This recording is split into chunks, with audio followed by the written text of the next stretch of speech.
Date চলে গেল 31শে December, deadline চলে গেল কিসের? তদন্ত শেষ করার নির্দেশ দেওয়া হয়েছিল দ্রুত কেন্দ্রীয় তদন্তকারী সংস্থাকে, কিন্তু কোথায় কি? 2024-এ চলে এলাম, 1 জানুয়ারি দাঁড়িয়ে রয়েছি, সদুত্তর কিন্তু এখনো মেলেনি। আমরা তো পাইনি যারা রাস্তায় বসে আন্দোলন করছেন, যারা বারবার সোচ্চার হয়েছেন নিয়োগের দাবিতে, তারা কি দেখবেন না তারা এই তদন্তের শেষ কোথায় হয়? ডেডলাইনের পর ডেডলাইন তাকে শুধুই আসবে। 31শে ডিসেম্বর তো চলে গেল, এরপর কি? কথা বলবো, সুমন মহাপাত্র রয়েছেন সঙ্গে। সুমন, দেখো, এই যে তৃণমূল কংগ্রেসের সর্বোচ্চ স্তর বা সরকারের সর্বোচ্চ স্তর থেকে যে রিয়েলাইজেশন যে দুর্নীতি হয়েছে, দুর্নীতির শিকার হয়েছেন এই চাকরি প্রার্থীরা, তা কিন্তু এর আগেও এসেছে। খোদ শিক্ষামন্ত্রী বলেছেন, ফিরহাদ হাকিমও আগে বলেছেন। দেখো, পরিষ্কার করে তোমাকে বলি, নিয়োগের ক্ষেত্রে বহুমুখী দুর্নীতির অভিযোগ, এবং সেই দুর্নীতি তদন্ত করছে কে? CBI, ED. আর এই সিবিআই ইডি তদন্ত দীর্ঘসূত্রিতার পরিচয় দিচ্ছে, ফলে কোর্ট বারবার সময় বেঁধে দিচ্ছে, চেষ্টা করছে, ভৎসনা করছে যাতে দ্রুত এই নিয়োগ দুর্নীতি তদন্ত হয়, এটা সারদা বা নারদা যেন না হয়ে যায়। সেই জায়গায় দাঁড়িয়ে ডিসেম্বর ডেডলাইন ছিল কলকাতা হাইকোর্টের, সেই ডেডলাইন ক্রস করে গিয়েছে।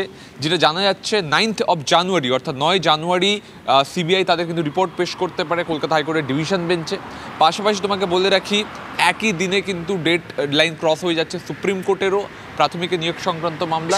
আমরা যদি এই গত বছরের টেক অ্যাওয়ে কিছু মনে করি, আমরা দেখতে পাচ্ছি যে সুপ্রিম কোর্ট ভৎসনা করছে, কেন্দ্রীয় তদন্তকারী সংস্থা তারা আবার তদন্ত এগিয়ে নিয়ে যাচ্ছে, তারা আবার তৎপর হয়ে তেরেপুরে ময়দানে নামছে, আবার গতিটা কমে যাচ্ছে, আবার শীর্ষ আদালত তার তোপের মুখে কেন্দ্রীয় তদন্তকারী সংস্থাকে পড়তে হচ্ছে, অ্যান্ড রিপিট, বারবার এটাই হচ্ছে। এটাই কি হয়ে যাবে? এবং সিবিআই সূত্রে যে খবর আমরা পাচ্ছি, এই দুর্নীতির ক্ষেত্রে বহুমুখী দুর্নীতি, এবং এটা একটা ব্রডার দুর্নীতি, অনেক বড় দুর্নীতি। প্রত্যেকটা পয়েন্ট ধরতে গেলে তদন্ত করতে 5 বছর সময় লেগে যাবে, কেউ কেউ বলছেন প্রাক্তন সিবিআই কর্তাদের। অর্থাৎ সিবিআইকে একটা ফর্ম ওয়েতে বের করতে হবে যাতে এই দুর্নীতি তদন্ত দ্রুত শেষ করা যায়।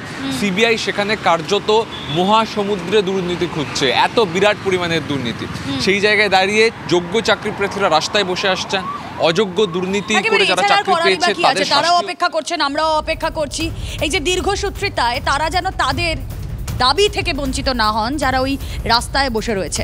আমরা দেখছি যে একেবারে শীর্ষ নেতৃত্ব তারা বলছেন, তারা মানছেন যে হ্যাঁ চুরি হয়েছে, হ্যাঁ দুর্নীতি হয়েছে, তদন্তকারী সংস্থা বলছে হ্যাঁ দুর্নীতি হয়েছে, আমরা তো তদন্ত করছি। কিন্তু আলটিমেটলি হচ্ছেটা কি? পৌঁছানো যাচ্ছে সেই মাথায় যেখানে পৌঁছানোর কথা। আসলে আমাদের নজর থাকবে সেদিকে। বিকাশ রঞ্জন ভট্টাচার্য কি বলছেন, শোনা যাক। যদি তদন্ত শেষ করতে পেরে থাকে ভালো কথা, না হলে হাইকোর্টের কাছে সময় চাইবে, তো নতুন কিছু নয়। কলকাতা ডেট দিয়েছে, তার মধ্যে তদন্তকারী সংস্থা তদন্ত শেষ না করতে পেরে থাকে, তারা বৃদ্ধির আবেদন করবে। জটিল তদন্ত যদি সৎভাবে করে, এবং তাতে সময় লাগতে পারে, যদি তারা সিনসিয়ারলি করে, তাড়াহুড়ো করে অপরাধীকে বাঁচাবার চেষ্টা করলে তার বেশি সময় লাগবে, নিশ্চয়ই সেটা করবে না। এর পেছনে আপাতত আমি ধরে নেবো যে তারা খুব আন্তরিকতার সঙ্গে, সততার সঙ্গে তদন্ত করছে, এবং এই তদন্তে অনেক গভীরতা আছে, তার জন্য সময় লাগলেও লাগবে।